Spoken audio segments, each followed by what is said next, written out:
There we go. If you could all please rise, join me in the Pledge of Allegiance. I pledge allegiance to the flag of the United States of America, for which it stands, one nation, under God, indivisible, with liberty and justice for all. All right, thank you. If I'd like to remind members of the public on our process for both the public and member comments. Primary members here on the committee, use your camera to let me know that you want to speak. And if I don't call on you, just jump in anyway. Members are asked to turn their cameras on when they want to be recognized. So I'm going to ask our legal counsel to provide a quick reminder on how public comments will work and how do we get them involved in our meeting today. So Amberlynn, can you take that away? Thank you, Chair Desmond. When public comments are called for on an item, please click on the raise hand icon on the top right of your screen. The chair will call on you by the name you have provided. If you are participating by telephone, please press *9 on your telephone, which will raise your hand to indicate your desire to speak. The chair will call on you by the last 3 digits of your telephone number. The instructions for providing live comments are also on the bottom of the cover page of today's agenda. Thank you, Chair.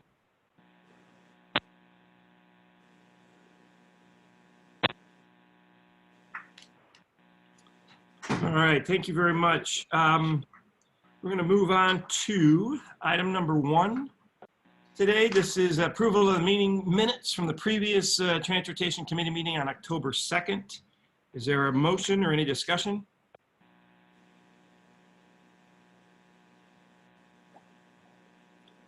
Move approval of the minutes, Benelli. Second, Feller. Okay, we got a motion by Mr. Benelli, second by Mr. Feller. If there's no other comments or any discussion, can we have a roll call vote, please? Thank you. For the San Diego County Regional Airport Authority, Joanna Schiavone. Yes. Thank you. For the City of San Diego, Councilmember Montgomery Stott. Yes. Thank you. For the County of San Diego, Chair Desmond. Yes. Thank you. For East County, Councilmember Mendoza. Yes. Thank you. For MTS, Mayor Sotelo Solis. Sotelo Solis, aye. Thank you. For North County Coastal, Mayor Edson. I think Mayor Edson may be absent. I'll come back at the end just in case. For North County Inland, Mayor McNamara. McNamara, aye. Thank you. For North County Transit District, Deputy Mayor Feller. Feller, aye. Thank you. And for the Port of San Diego, Commissioner Benelli. Benelli, yes. And just to confirm, for North County Coastal, Mayor Edson, are you on the line?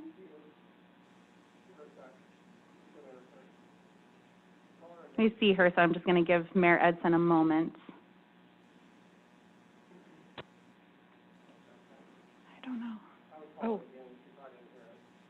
Okay.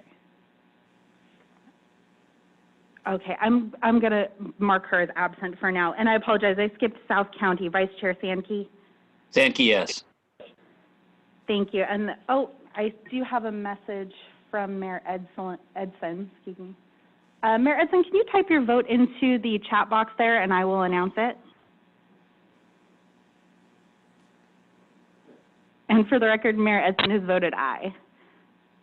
All right, great, thank you. Item number 2, this is public comments, communications, and member comments. Francesca, do we have any public comments that wish to speak on items not on the agenda today? Chair, I don't see any hands raised from the public. Okay, do we have any member comments? I can't see the video screen, so I don't know if anybody's got, any members want to chime in? Nope, hearing none. All right, we'll move on to item number 3. This is the Executive Director's Report. Mr. Estrada. Thank you, Chair Desmond. Good morning, committee members. Good to see all of you. Couple of items to update you on. The first, an unfortunate event occurred last night during public workshop on Rancho Lilac property. Sandag was what is commonly referred to as Zoom bombed. We were trying a more open forum, allowing all participants to use cameras and microphone. Some people voiced vulgar language, displayed racist symbols, and played a pornographic video. Staff acted quickly, ended the meeting, restarted with more controls, and was able to complete the meeting. We apologize for any disturbance and inconvenience and acknowledge that some participants were not able to rejoin. We will reschedule the meeting for those who still wish to participate next week. Obviously, Sandag does not condone this behavior. We must balance security and public access. Please, though, know that at no time were Sandag systems compromised, and we did not experience any data loss. Regarding the audit plan, as you know, last month the board took action and asked staff to come back with an action plan to the audit committee and to the board. The staff are doing that right now. I want to thank Mary Kay and her staff from the independent office who's helping us finalize the action plan. This action plan, when completed, will be taken to the audit committee next month and then to the board afterward. We had two important state officials visit our region last couple of weeks. The chair of California Transportation Commission, Chair Hillary Norton, visited us and toured the Los Angeles Corridor, the Del Mar Bluff, and the Mid-Coast Trolley construction and attended a dedication trolley at MTS.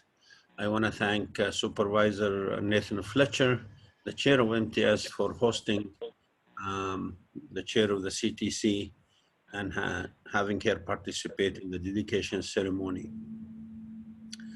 Caltran District 11, Gustavo Delardo, NCTD Executive Director Matt Tucker, and I toured the site with Chair Norton, who was very impressed with our cooperative relationship that lead to outstanding project.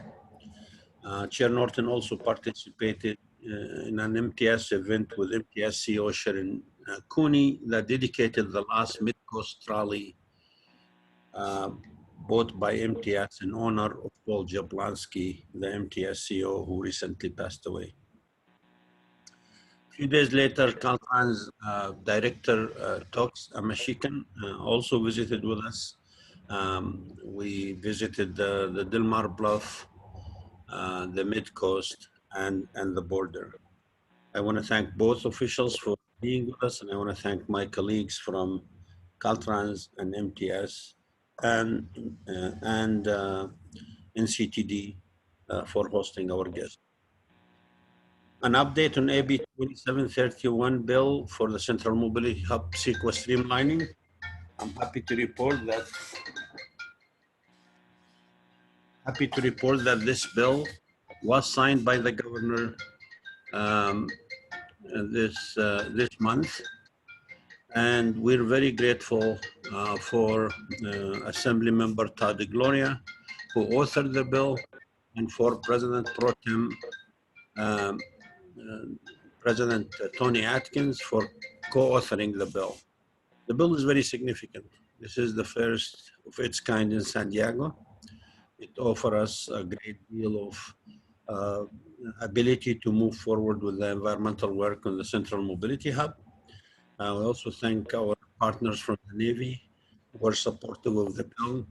Probably seen Todd DeGloria, Assemblymember Todd DeGloria at the press conference announcing that process. This is an extremely important legislation for our region and will help Sandag and the U.S. Navy with the redevelopment of the NAVWAR. For Sandag, the mobility hub, whether at the NAVWAR site or at the ITC site just south of there, will be the regional link to all transportation system in the region. We continue to work cooperatively with the Navy on the environmental review of the NAVOR, and we have started our planning and environmental effort for the transportation mobility project. Last week, I traveled to Washington, D.C. with San Diego Mayor Kevin Faulkner, Navy Region Southwest Admiral Pete Bolivar, and Navy Region Southwest Executive Director Joe Stuyvesant. We have meetings at the White House and the Pentagon.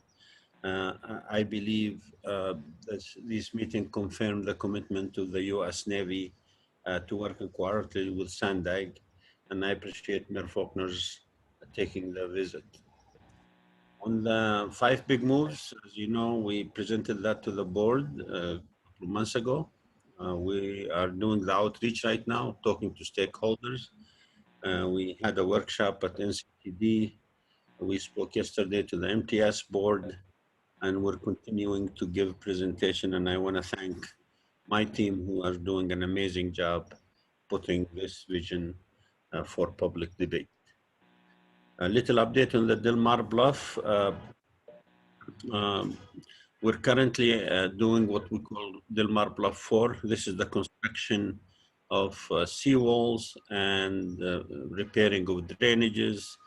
Del Mar Bluff 5, which is under design, it's a $70 million job, is in 30% design right now, and we continue to secure funding for this regional project. We should hear shortly about our request for funding.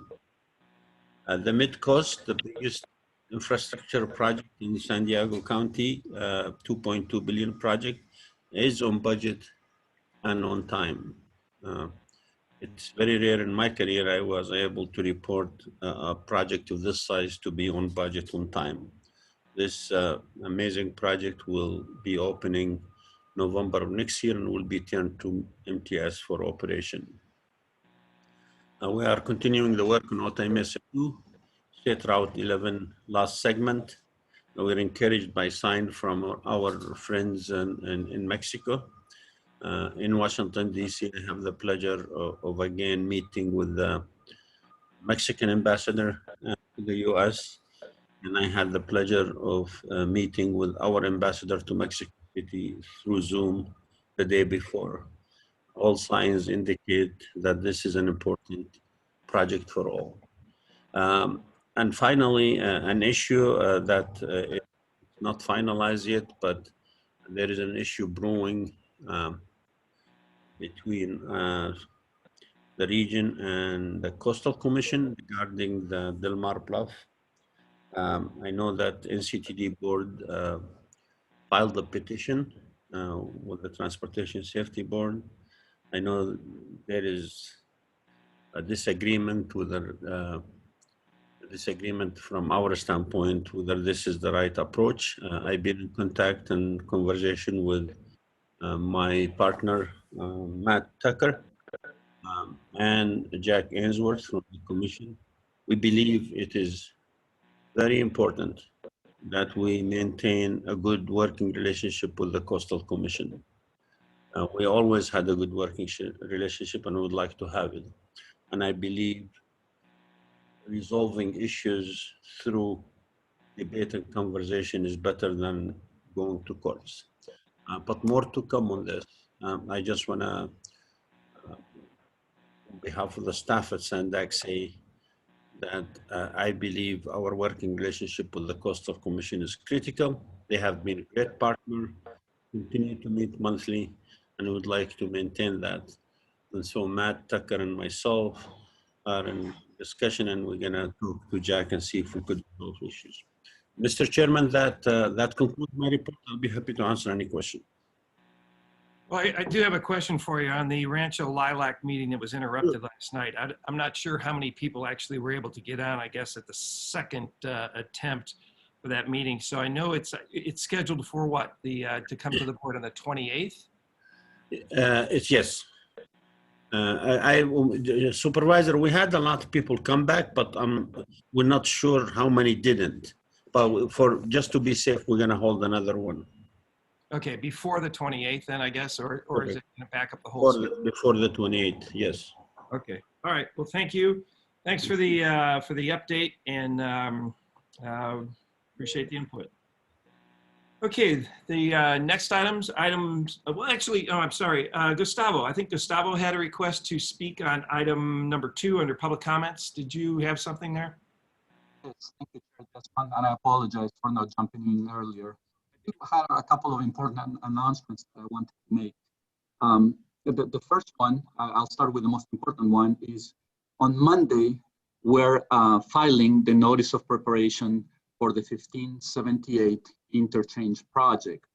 That starts, what the notice of filing the notice of preparation means is informing the public that we're starting the environmental studies for this very important project for the region. So it opens up a 30-day period where the public can comment on the scoping of the 1578 interchange project.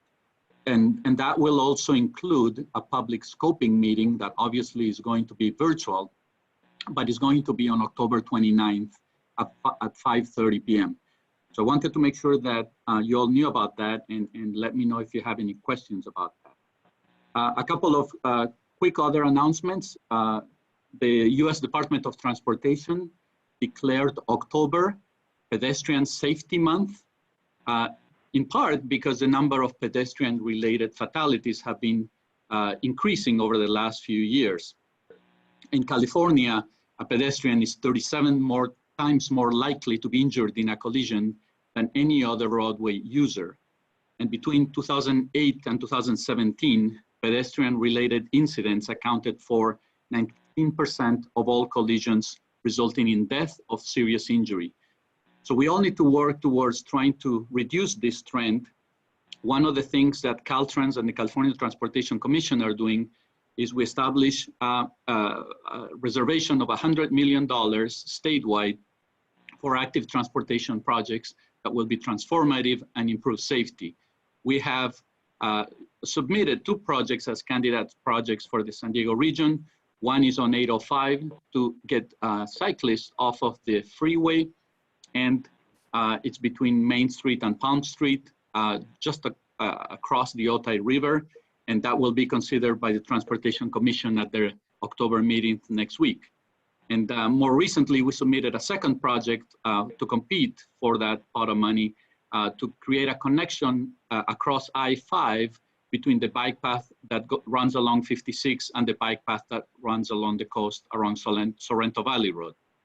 So we're very hopeful that these 2 projects will be accepted by the commission and so that we can actually proceed to the design and the construction of them.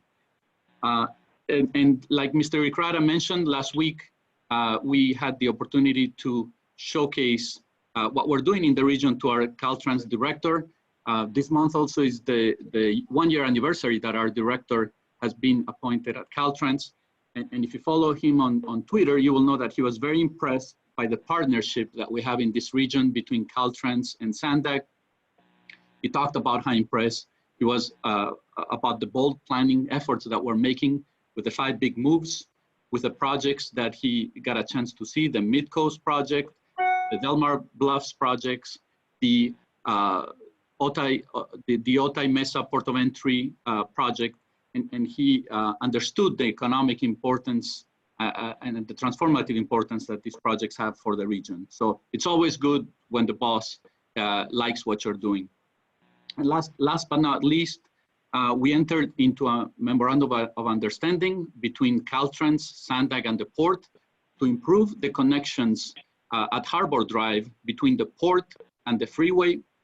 And that is a very important MOU because it will start a collaborative process between all 3 agencies towards a better transportation system in that part of town, not just for trucks, but also for active transportation as well as other users.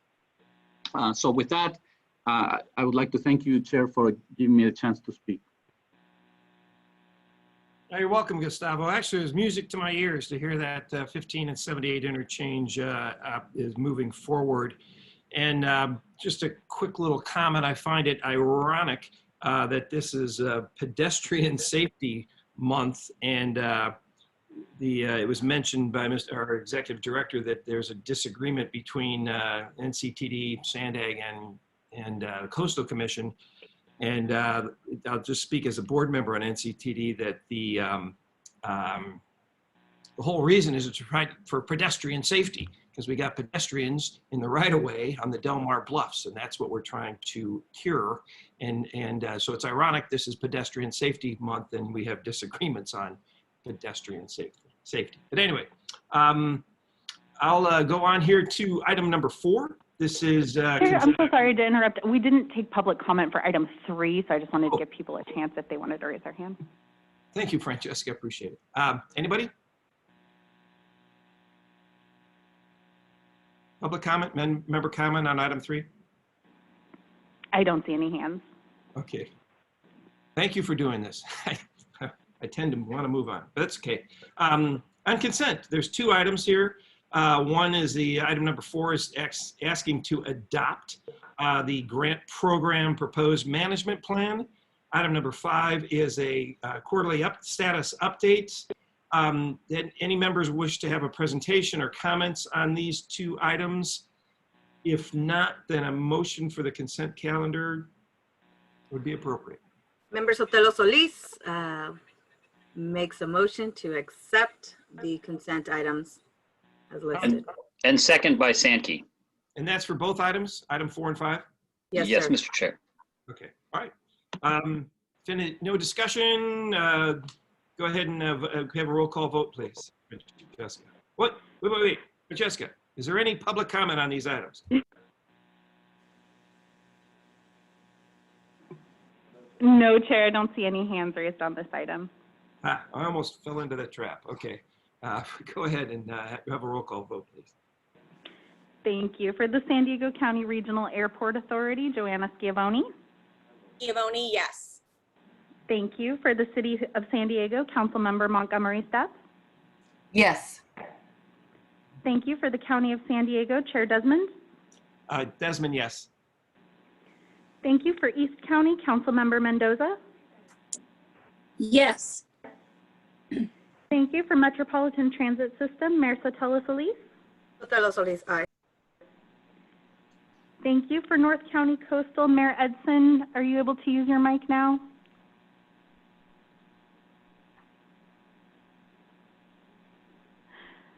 Mayor Edson is here.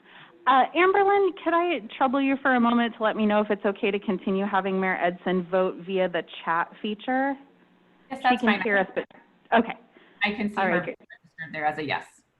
Perfect. Thank you so much. Mayor Edson's vote is a yes. For North County Inland, Mayor McNamara. McNamara, aye.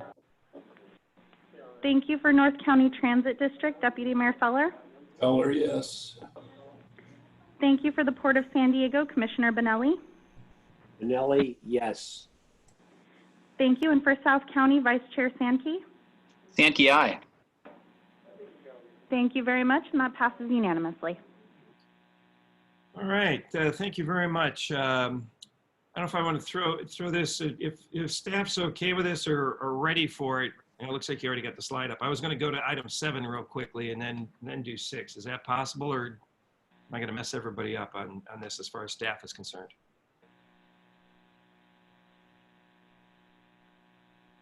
I'm hearing no rebukes. Chair, that shouldn't be an issue. Okay. Well, if it's okay with the committee, if we go to item 7, this one should be fairly quick, and then we can knock it out and then go into the presentation. Alan Cassup from Caltrans. Basically, this is taking $400,000 of UCSD funds and putting it towards the Interstate 5 Gilman Drive project. I don't know if anybody needs a presentation on this or not. We're basically taking their dollars and putting it towards their project. So I'll make a motion to approve item 7. Mr. Chair, I will second that motion to take $400,000. Member Sotelo Solis. Okay, thank you. I don't know, do you have any money to throw in there from National City? Sotelo Solis. Right? No, but I will take any donations that you have, Mr. Desmond. All right. So is there any discussion on this item? Comments? Any public comments on this item? I don't see any public comments now. Okay. So we have a motion and a second for this agenda item. We have a roll call vote, please. Thank you. And item 7 for San Diego County Regional Airport Authority, Joanna Schiavone. Schiavone, yes. Thank you for the City of San Diego, Councilmember Montgomery Stepp. Yes. Thank you for the County of San Diego, Chair Desmond. Desmond, yes. Thank you for East County, Councilmember Mendoza. Aye. Thank you for Metropolitan Transit System, Mayor Sotelo Solis. Sotelo Solis, aye. Thank you for North County Coastal, Mayor Edson. Edson, aye. Thank you. For North County Inland, Mayor McNamara. McNamara, aye. Thank you. For North County Transit District, Deputy Mayor Feller. Feller, yes. Thank you. For the Port of San Diego, Commissioner Benelli. Benelli, yes. Thank you. And for South County, Vice Chair Sankey. Sankey, yes. Thank you. And that passes unanimously. All right. Thank you very much. Sorry to throw the curveball there, but I figured we'd get that one knocked out quickly. Right, next is a report. This is item number 6. It's an update on the South Bay to Sorrento, a big comprehensive multimodal corridor plan. It's going to be presented by Jennifer Williamson here today. If you give us from the picture of it, it looks like a huge swath of land here for San Diego County, and go ahead with the presentation. Thanks, Jennifer. Okay, Chair Desmond, this is Colleen Clemenson. I'm going to kick us off. So good morning. And Chair Desmond and Transportation Committee members, we're pleased to be with you today to provide you with an update on, as Chair Desmond said, a very large, comprehensive multimodal plan known as the South Bay to Sorrento, CMCP. I'm joined also by Caltrans Central Corridor Director Karen Jewell and Sandag Principal Planner Jennifer Williamson. Next slide. The comprehensive multimodal corridor program work effort is based on some very specific Board of Directors actions. So on July 12th in 2019, the board provided direction to Sandag staff to develop a regional plan that meets federal and state laws and targets, assumes realistic and transparent revenues, and utilizes the 5 big moves and complete corridors model and prioritizes corridors previously scheduled for investment, such as State Route 78, 52, 67, and 94, 125. That was followed up by a board action on September 27th, 2019, where the board approved $40 million to do comprehensive multimodal corridor studies in all of the major corridors in the region. Next slide. We're underway now with 5 of the complete corridor planning efforts. And for short, we call these CMCPs. And it's really the whole complete corridor concept that's envisioned in the regional plan. And that's really envisioned by latest state policies and programs, that as we look at improvements, transportation improvements, they need to be multimodal. What happens on the freeway, the local roadways, transit, the high-speed transit, rapid transit, bikes, heads, flexible fleet, the supporting land uses that we're looking at in mobility hubs, as well as the supporting technology. So at your last meeting, we presented to you the yellow area, which is the North County corridor. And that includes the Sprinter, State Route 78, State Route 76, Palomar Airport Road, connections to the Low Sand corridor at I-5 and I-15. So these are the larger areas that are looked at so that we can really come up with a comprehensive multimodal approach. The South Bay to Sorrento, which is shown in purple here on this map, that's what we'll be discussing with you today. This is a very large area. It includes South I-5, South 805, the Blue Line trolley, the purple line that has been in our regional plans. The C to Santee, which is shown in green, that's really the area around State Route 52. It also includes the green and orange line trolley. You also see in orange on the map, the State Route 67 corridor, which we plan to bring for discussion to you next month. We also plan to bring the Sea to Santee to you next month. And then last but not least is the Central Mobility Hub and Connections, which is shown in blue on this map. It includes not only the Central Mobility Hub, but connections, the connection to the airport, and it includes the airport. It includes Point Loma, the sports arena area, largely the entire city of Coronado is part of that. And so we plan to have a discussion with you on that in December. It's important to recognize that although these are distinct planning efforts, they are being coordinated. So what we're learning out of each of these efforts is also shared among the other corridor planning efforts. And I'd say in particular with the Central Mobility Hub and how the connections there are made in all of these other corridor planning efforts. Next slide. Well, we're working on the regional plan and further level of detail in these corridors through the CMCPs. We also have several projects that are funded and underway. And when we presented to you the North Coast Corridor study area, we have the Caltrans staff talk about a lot of the work that is already underway in that corridor. So Karen Jewell is going to share some of the projects that are currently underway. And so I'll turn it over to you, Karen. And then Good morning. Put up the next slide. No, go ahead and keep it on this one for a minute. Oh, okay. Okay. So good morning. I just wanted to reiterate what Colleen talked about. And this is it's a comprehensive plan, and it depends on a lot of cooperation and collaboration between all the partners. In this corridor, there is 3 different cities that it goes through: San Diego, Chula Vista, and National City, as well as MTS, and they're all included in the team for this study. So I'm going to talk about a little bit about the projects that are going on currently in the corridor. Along the I-5 border region, they're conducting an environmental phase of an $80 million asset management project that includes culvert improvements, pavement, and ITS elements. In next month, they'll begin an environmental document for the Harbor Main I-15 Vesta Bridge project, with an effort from Caltrans to develop the ITS concept of operations for the harbor.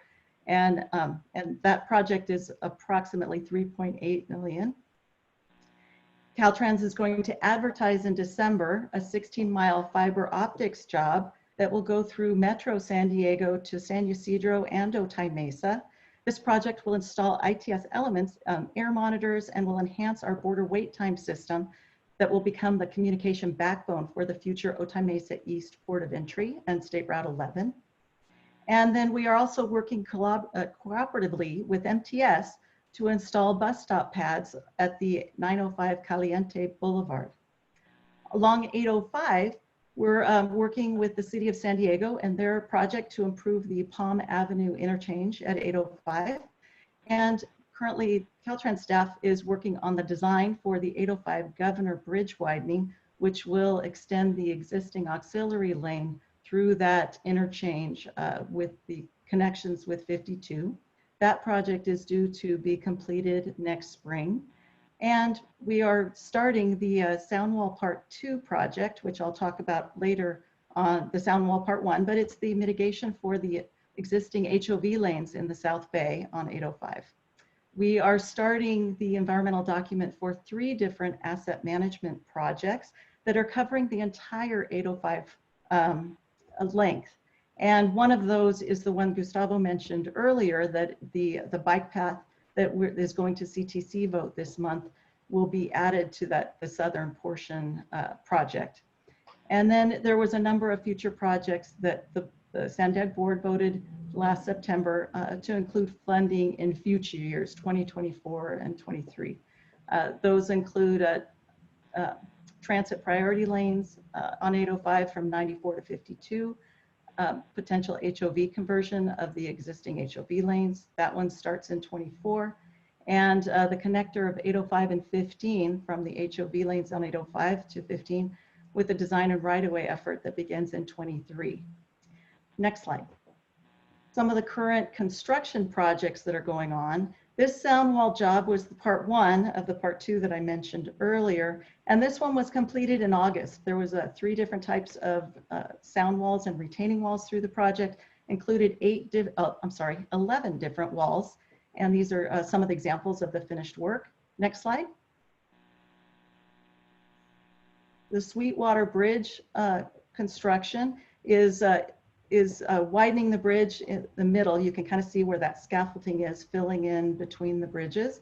That is a current project. It was originally planned to be a 3-year construction job.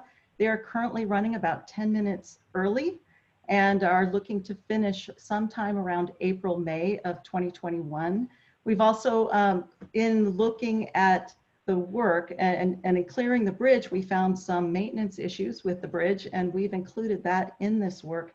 And that work is actually started at those pier walls where you can see the graffiti. There's been some damage, and they're repairing that as well. So we're kind of getting a little bit extra with this CCO project. And we just did the bridge deck pour, the final bridge deck pour last Monday night on this project. Next slide. And then you might have seen some K-rail going up.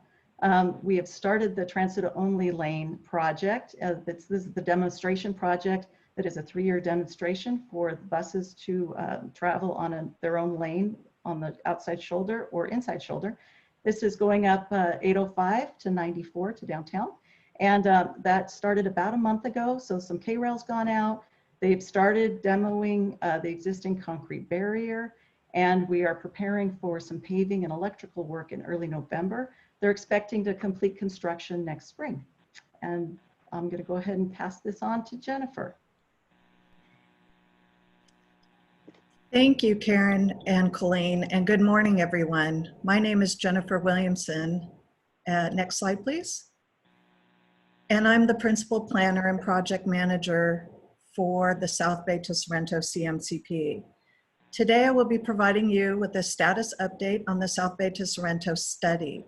The study is currently in the project definition stage, where we are analyzing existing conditions, opportunities and constraints, and getting an understanding of the travel patterns.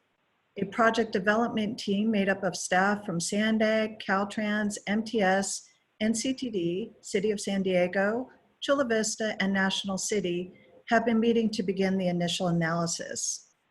So Colleen showed you the initial graphic of the study area as it relates to the other CMCPs. This one may look a little bit different because it's based on census tract blocks. We use census tract blocks because it allows us to better capture and understand the data that exists within those tracts. As you can see, it is a large area, as Chair Desmond said, encompassing about 31 miles. The study area includes all of the city of Imperial Beach, portions of the city of San Diego, portions of Chula Vista and National City, all 3 border crossings, and a portion of I-5 between the border and State Route 94, a section of State Route 54, Interstate 8, and State Route 52.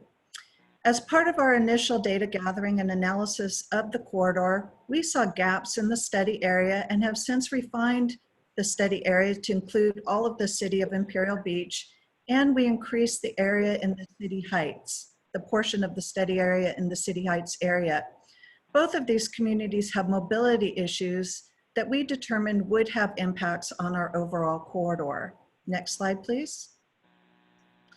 Just like the process we undertook with the regional vision, we are also focused on understanding and utilizing data to develop our transportation alternatives. If we look at the South Bay to Sorrento study by the numbers, you'll see that the study area includes about 1/4 of the population of the region. If we drill down further, you can see that we have about 22% or so of the population, 31% of the jobs, and 20% of the housing units. The study area also includes a substantial number of seniors, low income, and minority populations. In an upcoming slide, we'll provide you with more data on those communities of concern. Next slide, please. In order to understand where we are going, it's always important to know how the study area has grown. Population and housing have grown at a very similar rate. However, you'll see that jobs have grown at a much higher rate. This has largely been focused in the employment centers of Sorrento Valley and Kearney Mesa. 31% of the jobs are located in this study area. This will be important as we develop mobility alternatives to get people to these jobs. Now let's take a deeper dive into what the existing conditions have to tell us. Next slide, please.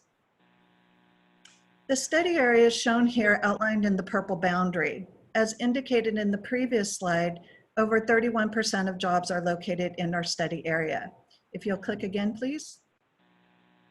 When we look specifically at our study area, it includes 2 Tier 1 employment centers with over 75,000 employees each, and several 2-tier and Tier 3 employment centers as well. Also, because the corridor is located in the center of the region, many people who are accessing these employment centers will use local streets and roads and freeways to access their job sites outside of the study area. So essentially, we have people traveling through the corridor, and then all of their trip is within the corridor as well. In addition to the employment centers, this corridor represents one of the most significant goods movement corridors in the region. Next slide, please. Here we have our existing transit network with our study overlaid on top of it in the gray. As you can see, the regional transit options are limited. Only the Blue Line trolley provides major north-south service along the coast in the south side of the corridor. With the future opening of the Mid-Coast corridor, there will be more opportunities for a one-seat ride up to the University City area. South Bay BRT provides a connection to the eastern portions of the South County, but does not provide travel to north to future job centers, our existing and future job centers in Kearney Mesa and Sorrento Valley. The orange and green line trolleys are also within our study area and provide important east-west access. If you'll click again, please. So here you can see the employment centers overlaid with the transit connections. And you can see that even though we do have a number of important rail connections through the corridor, we don't have any that get directly to the Kearney Mesa or Sorrento Valley area, with the exception of the coaster. The coaster provides service to that important area of Sorrento Valley. Our study will be coordinating with a regional rail study that's currently underway to evaluate how we might bring the coaster off of the west side of I-5 closer to those job centers on the Mesa on the east side of I-5. Next, please. This map helps us to illustrate the major points of congestion along the corridor. The study area is home to 11 of the top 50 most congested areas in the region. If you'll click, please. Anyone that has had to travel along I-805 during the peak period is well aware of how much congestion there is in the area. If you'll click again. Areas with the highest level of congestion occur in the middle of the corridor along State Route 94 or between State Route 94 and I-8. There are significant periods of congestion on State Route 52 and the Interstate 805 interchange and along I-5 as you near the downtown area. So this really is one of the most important issues in the corridor. Next slide, please. This slide illustrates the active transportation paths within the study area. While it appears that we have a substantial number of pathways, I mean, this map looks like spaghetti. If we click here, what you'll see is when we take a closer look, there are a number of gaps in the network. So essentially, we have pieces of the network developed, but we don't have a lot of the important connections that would provide an entire route to access the employment centers. This is especially prevalent in areas east of I-8. Access to Kearney Mesa and Sorrento Valley areas are limited for active transportation. Next slide, please. As you can see in this slide, the study area is home to a diverse number of activity centers. The largest ones include 3 border crossings that you'll see on the south side of the graphic there, 2 major military facilities, the working waterfront, several major regional shopping centers, and regional hospitals as well. Next slide, please. Just as we took a look at the employment centers within the area, we also need to understand where people live. It comes down to matching where people live and where people work. Most of the peak hour trips on our corridor is representative of the work trip. There are almost 250,000 housing units in our study area. As you can see in this map, most of the housing units are located in the center of the study area, and the darker the orange and red, those are the higher densities of housing within our study area. But if you recall from what I showed you with those employment centers, the largest concentration of jobs are in Kearny Mesa and Sorrento Valley. How to connect these areas are going to be important considerations of our study. Next slide, please. Social equity is always top of mind, and we have to identify where our communities of concern are located within our study area. In order to tailor projects that are responsive to these communities, we need to take a closer look at the data to understand where our communities of concern exist. Within the study area, we have 36,000 seniors, 541 minority communities, and 97 low-income households. Again, if you recall from previous slides, this represents almost a quarter of the populations that represent communities of concern within the region. Next slide, please. During the CMCP process, we want to make sure that we are considering how impacts from climate change, such as sea level rise, extreme heat, and changes in precipitation and wildfire risk will affect our corridor. By evaluating these impacts early in the planning process, we can ensure that we design facilities that are resilient to changing environmental conditions. We have two examples shown in this slide. By 2050 on the left, we may see up to 2.5 feet of sea level rise that could impact some of the major transportation facilities along the coast, in addition to local streets and roads. The development of the CMCP gives us an opportunity to see how we can adapt these facilities early so that we can continue to serve the public in the future. On the right side of the map, you'll see anticipated temperatures in the San Diego region that will rise as we approach the mid-century. This map illustrates the increase in the average 7-day maximum temperature in the year 2055. Temperatures in the study area may increase anywhere from 2 to 6 degrees compared to historic averages. From a planning perspective, this is important because we will need to start incorporating more shade structures at our transit stations and mobility hub areas. We also know that high temperatures can deteriorate materials, so we'll factor that into our maintenance costs, and as we begin to construct these projects, it will allow us to select materials that are resistant to some of these climate change challenges. Next slide, please. The challenges listed here were identified by the project team and will be refined with more data and analysis. So essentially, these are our initial observations of what our professional judgment are of the challenges within the corridor. The top challenges identified were the north-south traffic congestion, as you can see in that picture, ramp congestion that leads to backing on local streets and roads. There's no direct transit connection between South County and major job centers. There's a lack of east-west active transportation connections that I just showed you before. And again, sustainability, big issue in our corridor. Next slide, please. This study seeks to understand, while we have a lot of challenges within the study area, we also have a lot of opportunities.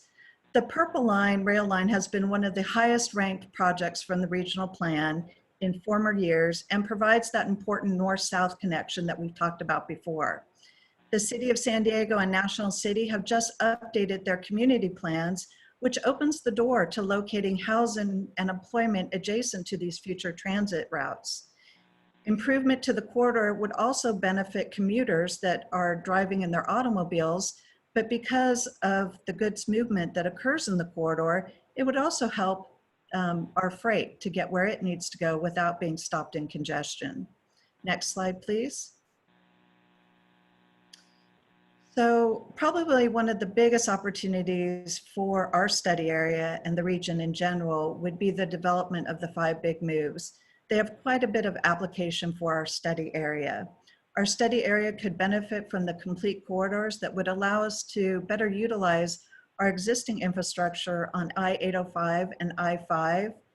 Transit Leap would help us provide for that purple line and that blue line express, which would allow us to speed up and get the transit out of congestion. Mobility hubs in Chula Vista, Kearney Mesa, Sorrento Valley, Mission Valley would help us to increase the reach of transit, and flexible fleets would allow people more mobility options within their communities so they don't have to get into their car to drive for those shorter trips. Next slide, please. The South Bay to Sorrento study is wrapping up its initial data gathering and existing conditions analysis.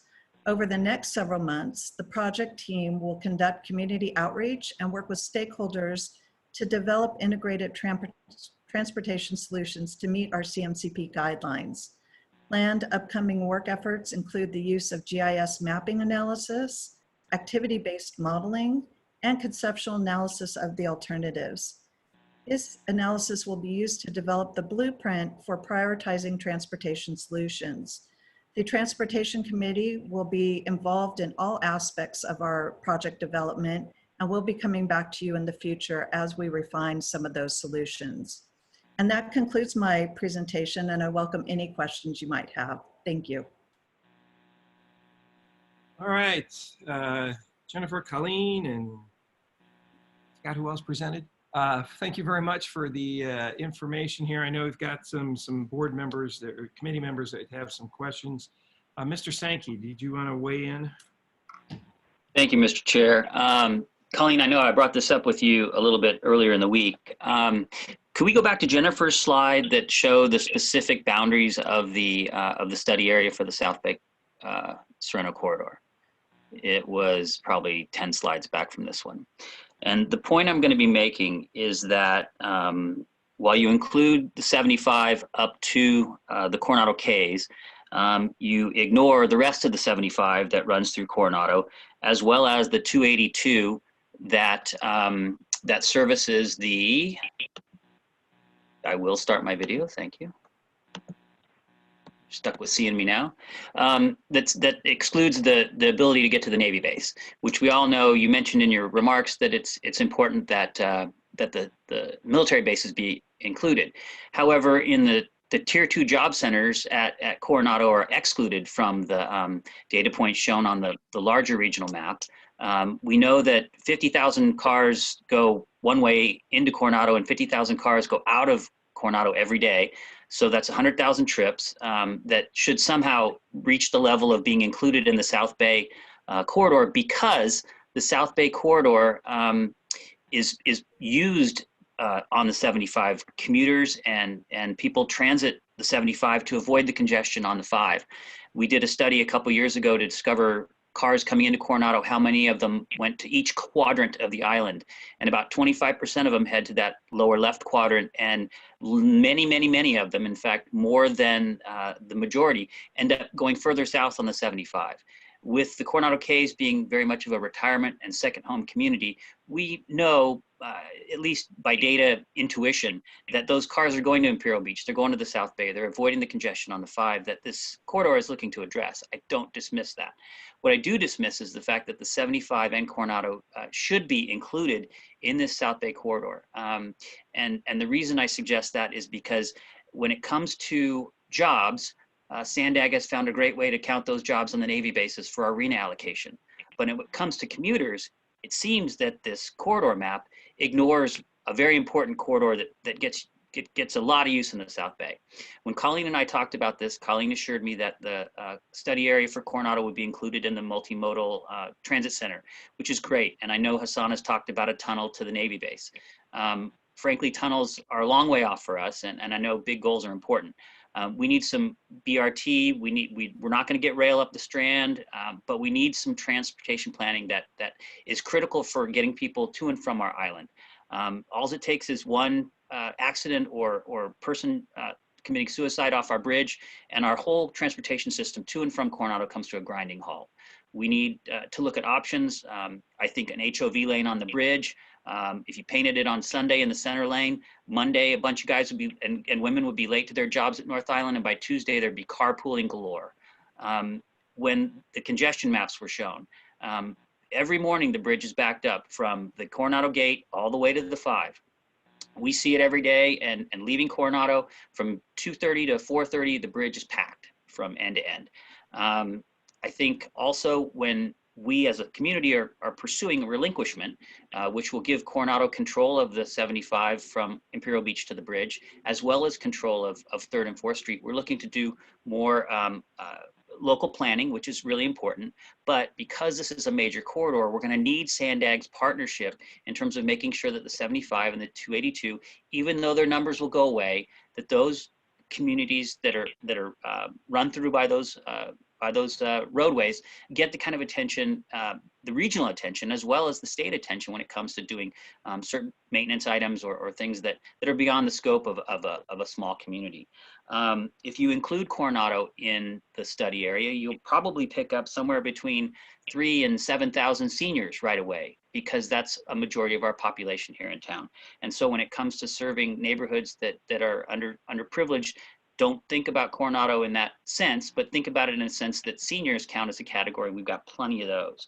I think really when you ignore the military installations at the amphibious base and North Island, because you call them activity centers, those commuters deserve the attention of Sandag. And if it means overlapping the multimodal center with the South Bay Center, ignoring 75 as a critical link in the north-south area, as well as getting people to military installations, and not to mention the good amount of folks that come to visit our island for the regional tourist attraction that it indeed is.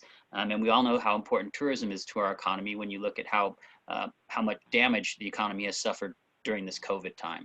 So planning for post-COVID means that 75 from end to end needs to be included in the South Bay study area, as well as the 282 that services the big base at North Island. I do have a motion that I will make a little bit later, but I'd like to hear more discussion from our folks. And I'll finish with a plea to all of you to take advantage of the offer to tour the SR11 construction site at the border. Mario from the Caltrans folks and a couple of his workers down there took me on a tour to see the construction. It's a monumental project. It's going to be a game changer for the South Bay, as well as when it comes to freight traffic. And so I'm really excited about the project down there, and that particular area is included in the South Bay corridor study is truly important. Thank you, and I'll hold my motion till the discussion. Thank you, Vice Chair Sandy. Do you want us to respond, Chair Desmond, or do you? No. Okay. Let's hear from everybody. Let's hear from everybody. I don't want to go down too many rabbit holes. So I see Mr. Benelli and then Mr. Feller have their hands up. So how about Mr. Benelli? Thank you, Mr. Chairman. I'm going to try to keep my port hat on, not put my Coronado hat on. And I'll start off by talking about the 78 corridor.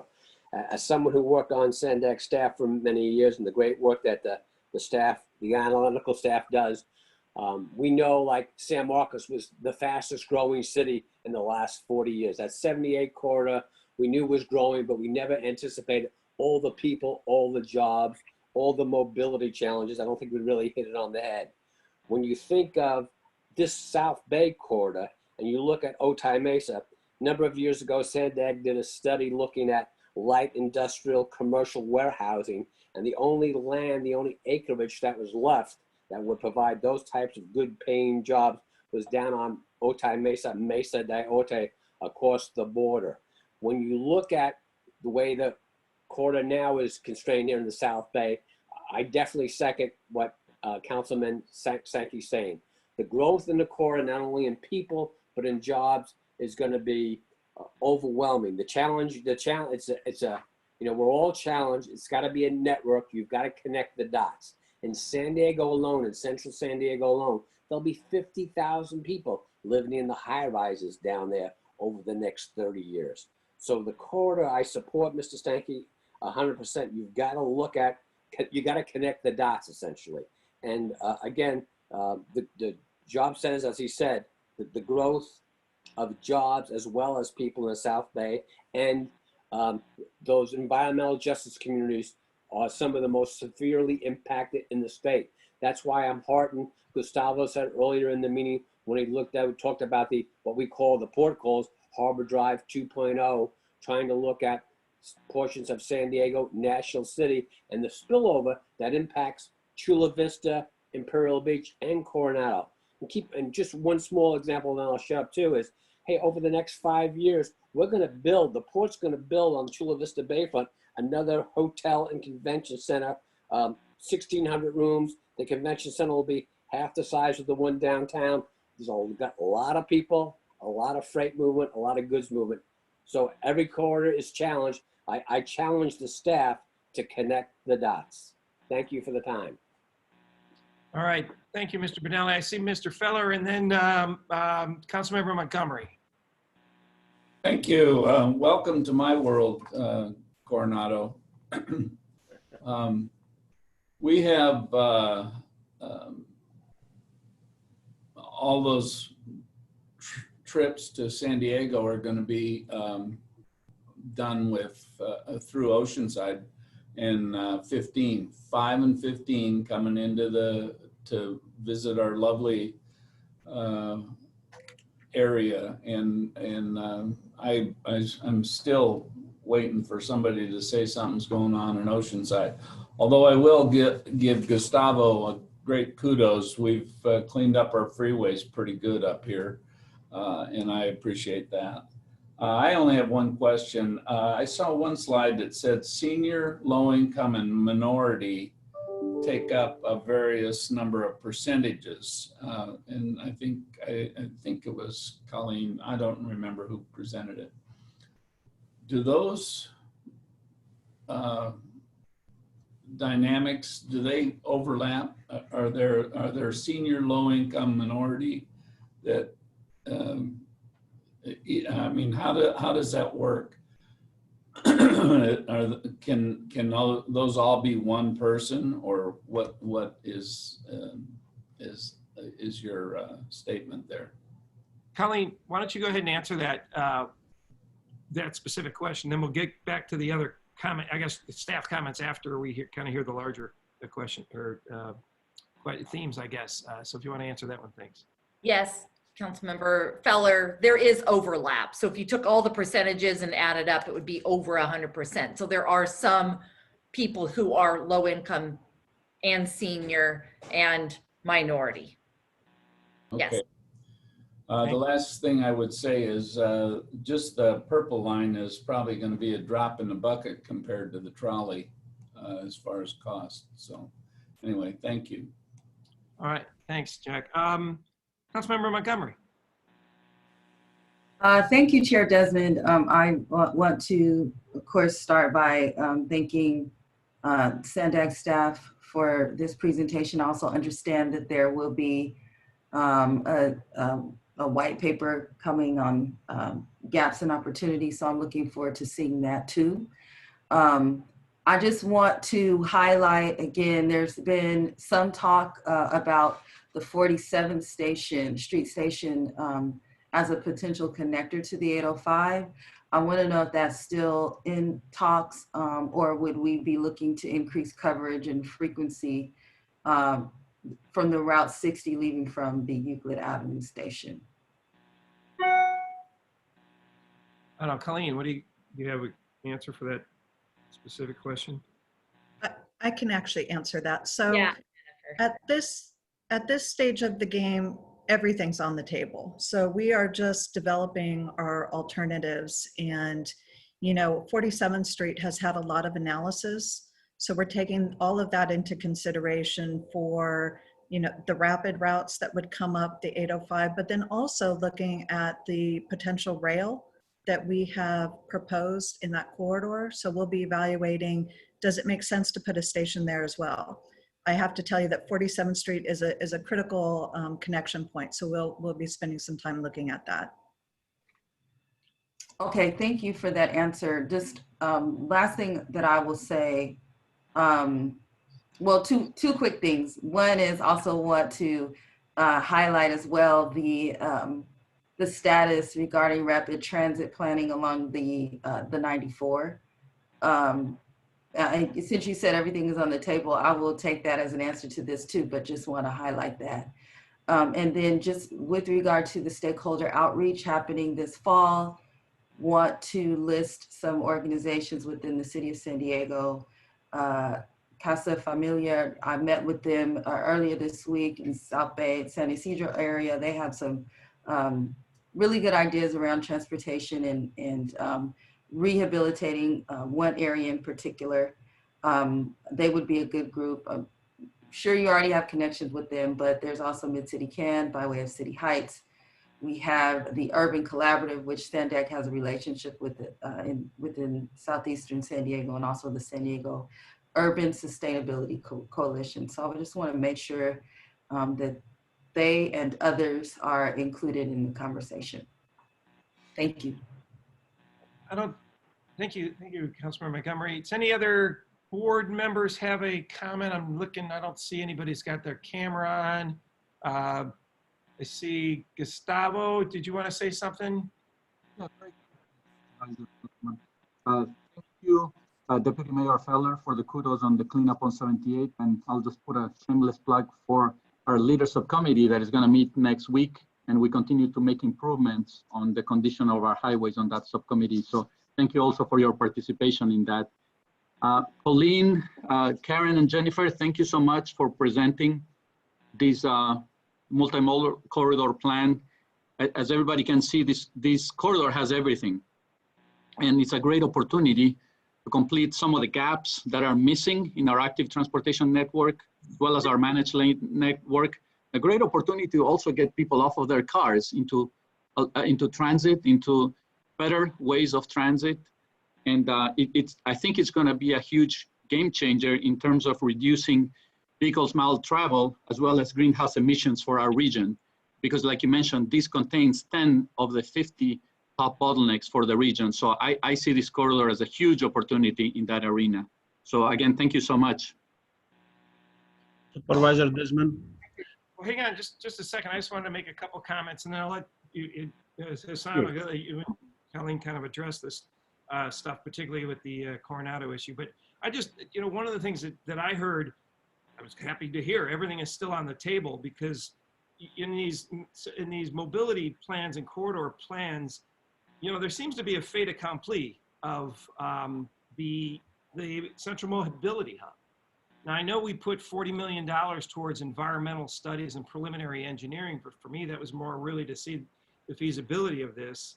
And, in every presentation, the Central Mobility Hub is there, and the board really has not, seen the project or the plan, the regional plan yet to, have that as a fait accompli. So to me, that it's a little bit disturbing that and I know we put money towards it, but the fact that that's how it's presented. And I appreciate the corridor study, but we talked about transit, you talked about active transportation, but the freeways or the roads weren't in there. And I know a big push is to get people out of their cars, but you're going to be lucky to get 10% ridership, or even if you got 20% ridership on transit, you still got 80% of the people in cars, and you need money to pay for this thing. So there seems to be no brought up or mention of any potential improvements on roads or freeways. We are calling this multimodal, but we don't really hear any mention of what the taxpayers, majority of the taxpayers are still going to be using a mode, and if there's nothing in it for them, trying to get them to pay for it is going to be a little bit tougher. You talked about Kearny Mesa and Sorrento Valley, a huge job corridors and centers. The county has a huge complex in Kearny Mesa, and talking with the county and the projections post-COVID, we're going to have about 20% of our workforce not going to work, not going to their offices anymore. They're going to be telecommuting, and so be a lot less traffic. Sorrento Valley, I used to take the coaster quite a bit, and coaster ridership even post-COVID is still down 90%. And we used to have the biggest exodus off the coaster when I take it from Oceanside to downtown the biggest exodus from the coaster was at Sorrento Valley.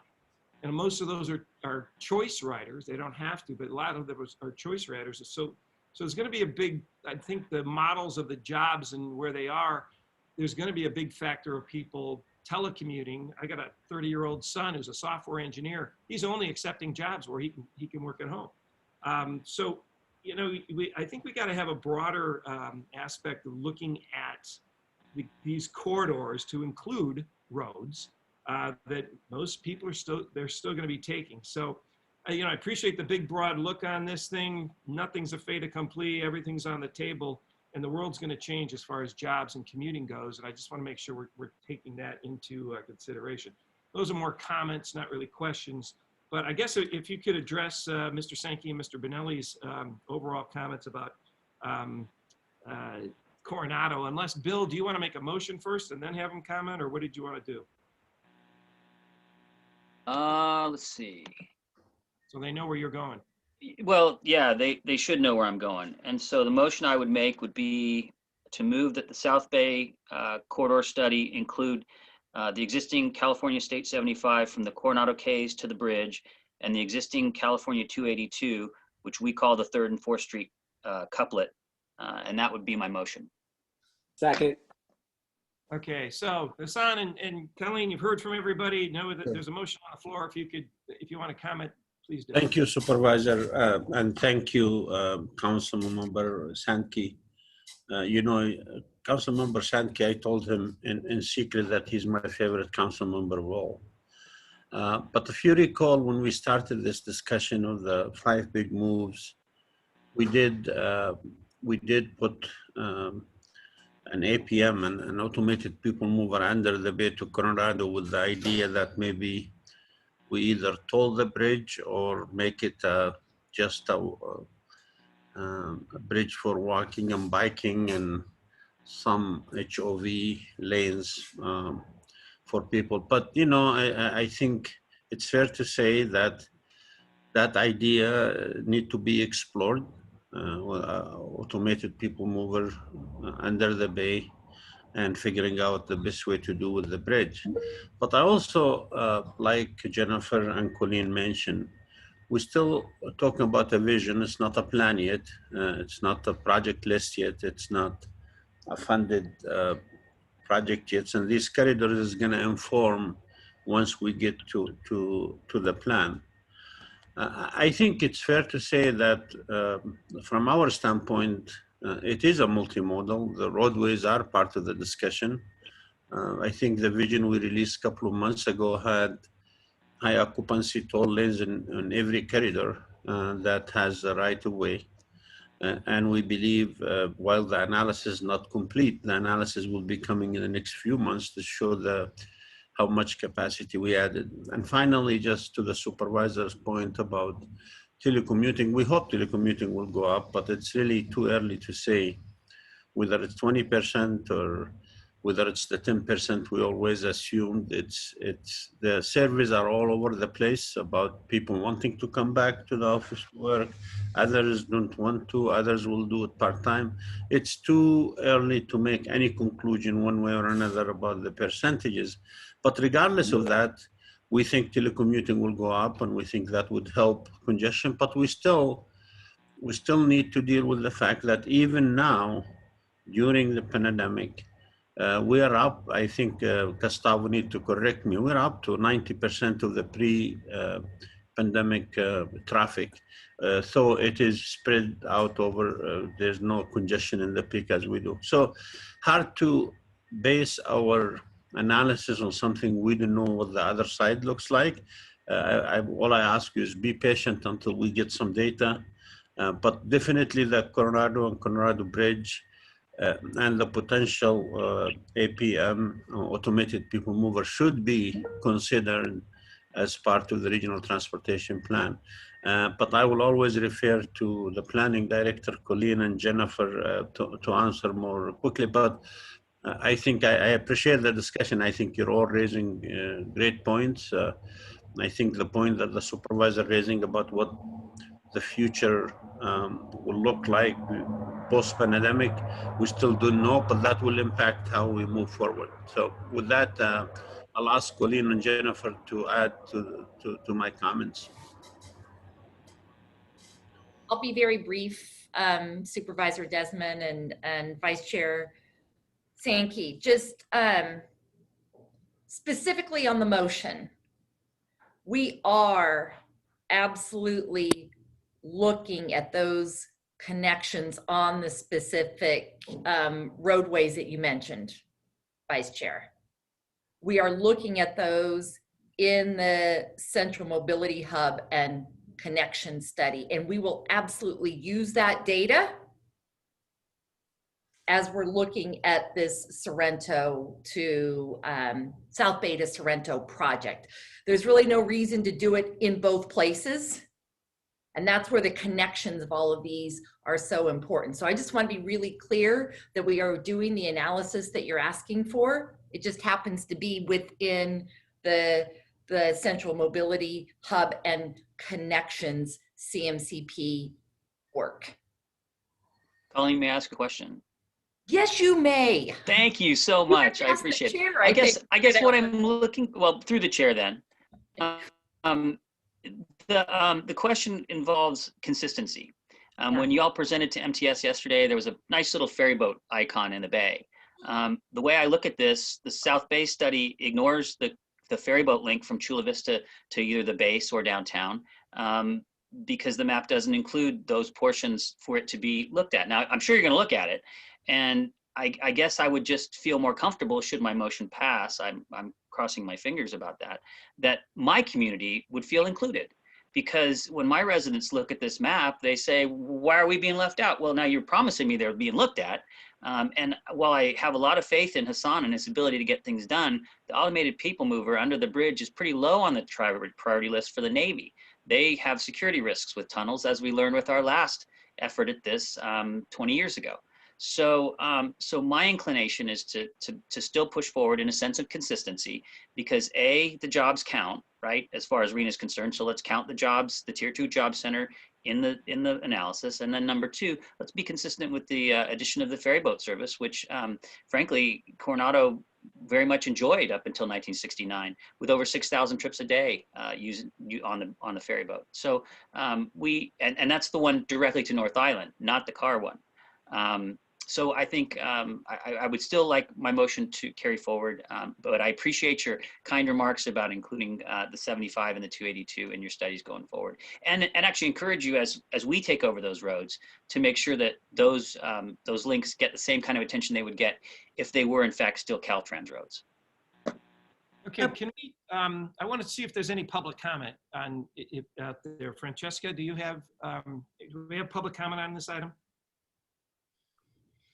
No, Chair, I don't see any hands raised at this time. How about any other board discussion before we go to the motion? Wait, I have to open up my screen here so I can see faces. Mr. Chair. Okay, we got Mayor Sotelo Solis, I see, and then Councilmember Montgomery. Yes, thank you. I just would like clarification on the motion that is on the floor to see exactly what the language change is specifically. Mr. Sankey, do you want to repeat your motion? Because this actually is a discussion, possible action item, so there isn't a pre. So, Mayor, my inclination and I don't know if we can get that really specific map that Jennifer presented of the study area for the South Bay to Sorrento study area.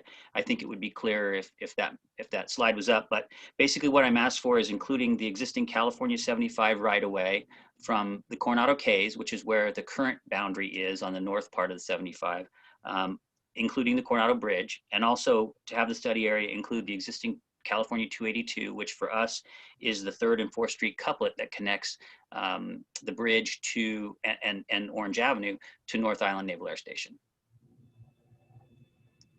Thank you for the clarification. Through the chair, I just, with staff, just clarification from Sandag, is there additional cost to including that type of scope into the project? Are we completely changing the scope, or is that within what the proposed moves are sharing, are working on?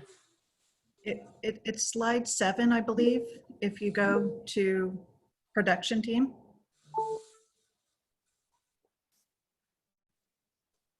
Slide 7, continue. Slide 3. This one, yeah. So Pull up the slide, Jennifer, that shows all of the interlocking. I wonder if we go to slide 3. I think actually that one was great, the one that had more detail on Okay. it, the census one. And if I could just take a minute, I'd like to explain where South Bay to Sorrento and how Central Mobility Hub are interconnecting, because I think that's pertinent to the conversation. So the Central Mobility Hub isn't just a development study. It's going to look at all the same issues that our South Bay to Sorrento study is going to look at. So it includes all of Coronado. So it'll look at local streets and roads. It'll look at BRT or rapid access. It'll look at a future rail connection. It'll focus on your employment centers and your military center as well. So all the same components as South Bay to Sorrento are included in the Central Mobility Hub CMCP. We're coordinating very closely with the Central Mobility Hub study. So where you see the bridge landing into our purple study area, we actually, as part of the South Bay to Sorrento study, will be analyzing all of the traffic impacts from the bridge, because the bridge dumps out right onto the local streets and roads, as well as the South I-5 in our study area. So our study will capture that. We also include the Silver Strand as it continues to flow out of Coronado into our study area. So we do capture it there as well. The remainder of Coronado and the bridge are included in the Central Mobility Hub.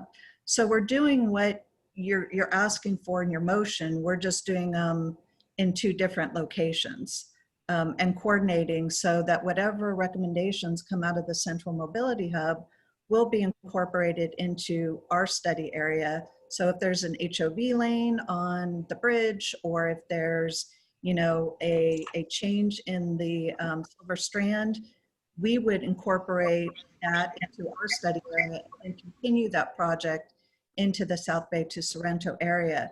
So if we show the overlay map, which is the map before this one, I believe, or actually, I'm sorry, it's, I believe, map 2 or slide 2 or 3. This one. You'll see here that all of Coronado is identified in the blue, and that there is this overlap right here at the bridge. And our map has since been refined, as I mentioned in my presentation, to include that portion of the Silver Strand. So I think we're doing what you want. It's just not in one exact study area. It's an overlap between the 2. I guess through the chair to Mr. Sankey, I wanted to make sure there was clarification that in fact it was included, because I did see that purple line on the last map, and this one looks like you guys are definitely included. If this satisfies, you know, your request, Mr. Sankey, again, through the chair. Well, I'm sorry, if I could just address the increase of cost. There would be a change in the cost or the consultant analysis, because the Central Mobility Hub is underway. They are working hard on their analysis right now of Coronado. So they're doing the work right now in Coronado to identify existing conditions and everything related to the CMCP work. We have not included that. So we haven't done that analysis on the bridge or anything related to that.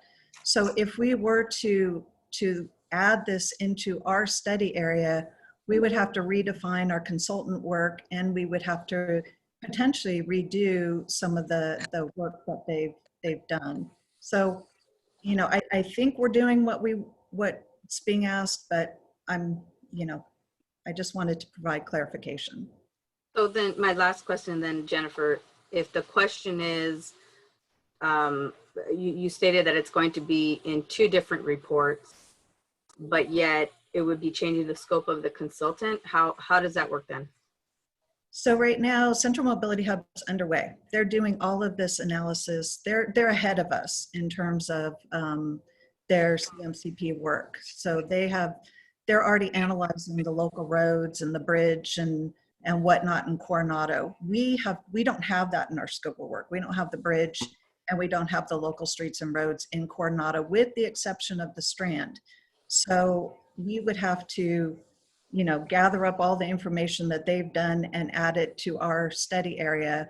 Whereas right now we're coordinating. They can do that analysis. They'll come up with the local roadway recommendations, and then we'll incorporate those connection points where our two studies connect to ensure that their recommendations and our recommendations come together for a comprehensive project, that these projects are consistent across the study areas.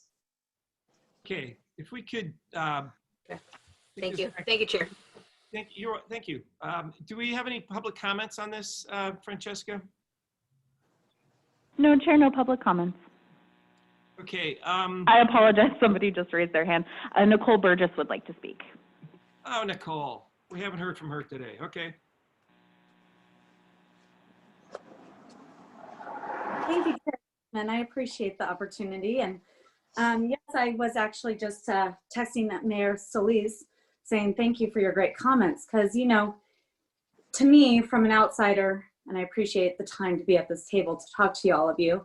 Some of you are fantastic comments.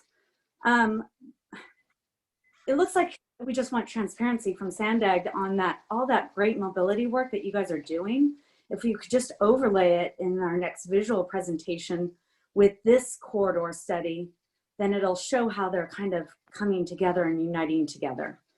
And so I think there's great comments from both, and Coronado is that ferry boat is important. And so I know that's a great connection for Point Loma. And, we look at the beaches and all those extra day trips that we're still driving 90% and we're telecommuting. And where are we going? We're going to the beaches and we're going to amenities, and how better place to enjoy all those wonderful things in our local neighborhoods than, of course, I won't say it today.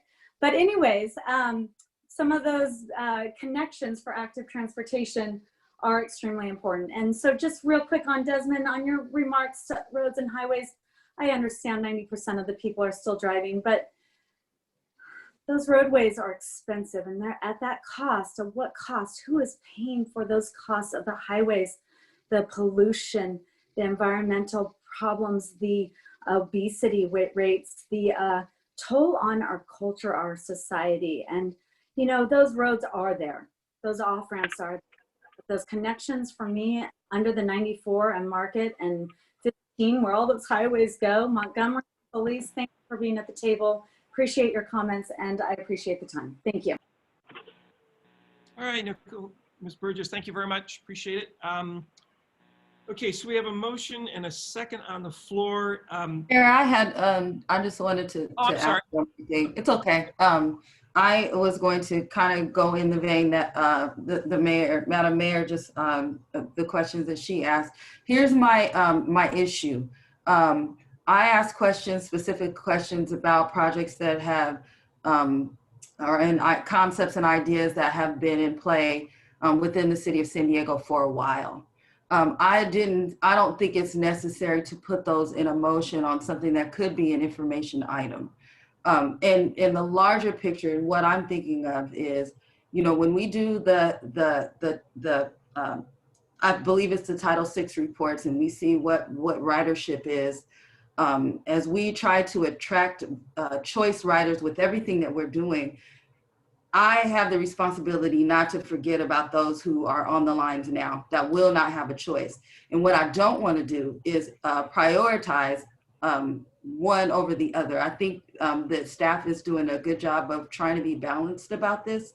And if I can get a guarantee that that is not going to happen if I support this motion, then I'm okay with that. But I have very real concerns about that, because I have to think about those 75% of folks that don't have any other choice, and I don't want them and what they need in this process to be deprioritized based on the need for Coronado to feel included, which I understand that.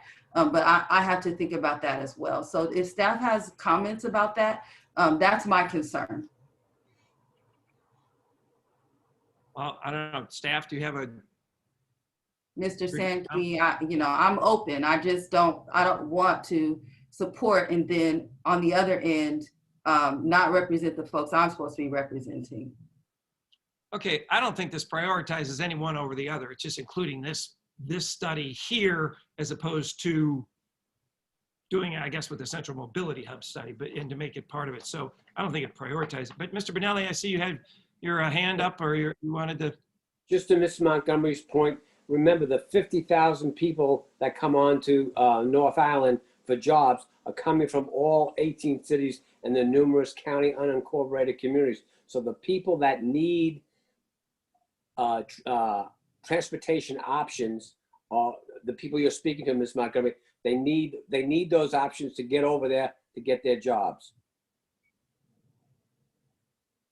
So, okay, but I don't know, in your mind, Gary, you're not asking for prioritization over anybody else's project. You just want to be part of this. I'm just saying, connect the dots. Look at it from a network standpoint. We need we need a viable network to keep mobility, to have the most options for mobility. And Mr. Chair, if I would. Sure.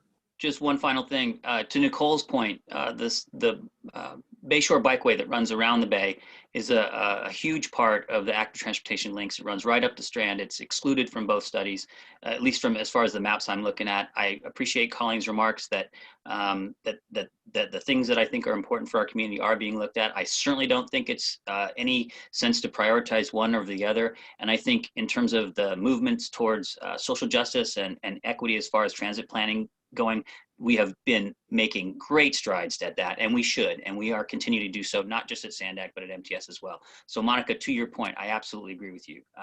There needs to be a balance, but there can't be part of the plan left out.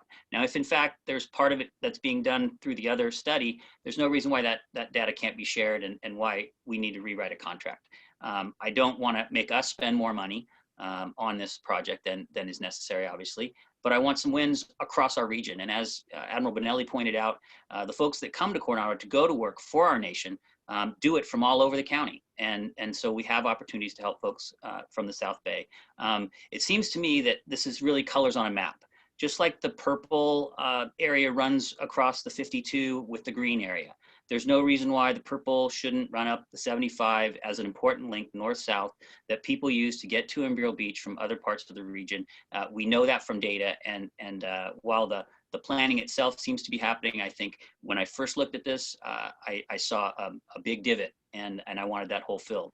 And hopefully, I don't ask for much on this committee, and I find myself quite more vocal than I have been in the past on this particular issue. But I think I would hope that that changing some colors on a map and the ability for both those study groups to work together to find common ground that doesn't cost the organization more money would be the kind of direction I would hope our committee can go this morning. Thank you. Okay. Thank you, Mr. Sankey and Mr. Benelli and the chair for indulging my comments. Thanks.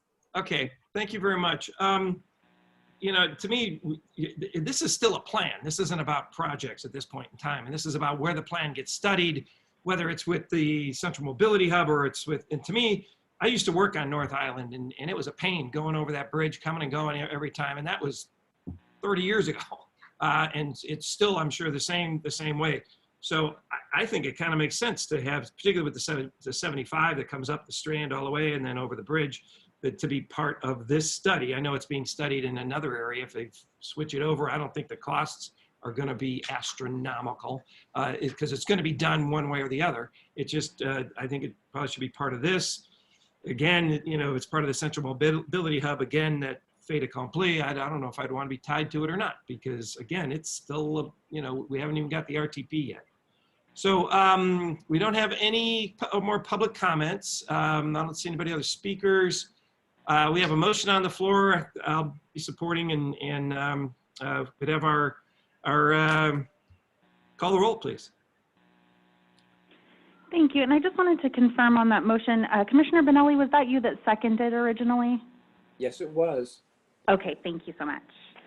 Another small housekeeping item. Councilmember Mendoza, I know you switched to your cell phone, but we're not sure which person you are. So if you could press *9 to raise your hand, then we can turn on your microphone for the vote. But I'll go ahead and get started in the meantime. So for San Diego County Regional Airport Authority, Joanna Schiavone. Schiavone is a yes. And I also want to let you know that as soon as this vote is complete, I need to leave the meeting, just so you know. Thank you very much. For the City of San Diego, Councilmember Montgomery Stepp. Yes. Thank you. For the County of San Diego, Chair Desmond. Yes. Thank you. For East County, Councilmember Mendoza. I don't see the hand just yet, so I'll go ahead and move on. For Metropolitan Transit System, Mayor Sotelo Solis. Sotelo Solis, aye. And there is a message from Councilmember Mendoza on the chat. Oh, thank you very much. Councilmember Mendoza, I'll come back to you at the end of the roll call for your vote. For North County Coastal, Mayor Edson. Edson, yes. Thank you. For North County Inland, Mayor McNamara. McNamara, aye. Thank you. For North County Transit District, Deputy Mayor Feller. Feller, aye. Thank you. For the Port of San Diego, Commissioner Benelli. Benelli, yes. Thank you. And for South County, Vice Chair Sankey. Sankey, yes. And to my colleagues, a big thank you. Thank you. And Councilmember Mendoza, I believe your mic is on now. Aye. Thank you very much, and that passes unanimously. All right, thank you, everyone. Good, robust discussion. Appreciate staff and all the presentation and all the hard work that goes into this. Apologize, we're tweaking it, but that's why we're here. So I appreciate all the input and work that's been done on this. And our next, let's see, we have continued public comments. Francesca, do we have any speakers in continued public speakers or public comments? No, Chair, I don't see any hands raised. Okay. All right, our next Transportation Committee meeting is going to be Friday on November 13th, after the election. Hallelujah. We'll see everybody then, November 13th, 9 a.m. Thanks, everybody. Take care. Bye-bye. Thank you. Thank you.